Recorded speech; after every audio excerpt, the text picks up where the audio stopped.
আজকে আমি যাচ্ছিলাম ফোন কিনতে, তার জন্য সকালে উঠে চান করে নিয়ে লিপস্টিক লাগিয়ে নিচ্ছিলাম। এখানে লিপস্টিক লাগানো ঠিক হচ্ছিল নাকি, একটু ঘরে গিয়েছিলাম। আর এদিকে চালু বাদর ডান্স, একটু ফোনটা পেতেই চালু। আর এদিকে আমার লিপস্টিক লাগানো হয়ে গিয়েছিল, একটু পোজ দিয়ে নিলাম। তারপর আমার চুলের পালা। আর এই দেখো আমার কার্লি কার্লি হেয়ার, চিরুনি করে হিলস পরে আমার ফাইনাল লুকস রেডি। আর ফাইনাল লুকস রেডি হওয়ার পরে একটা স্টাইল না মারলে কি হয়, এদিকে স্টাইল মেরে নিলাম। আর এদিকে আমার দিদি রেডি হয়ে গেছে। তারপর আমরা চললাম আমাদের গন্তব্যে। আর এদিকে আমার হেয়ার স্টাইলে তো 12টা বেজে যাচ্ছিল। তারপর বাইক গ্যারেজে দিয়ে আমরা চললাম লোকাল গাড়িতে।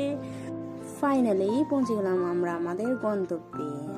দাদারা আমাদেরকে ফোন দেখাচ্ছে, ততক্ষণে আমরা ফোন দেখি। তো ভিডিওটা যদি ভালো লেগে থাকে তাহলে লাইক, কমেন্ট, চ্যানেলটাকে সাবস্ক্রাইব করে দিও। Bye bye.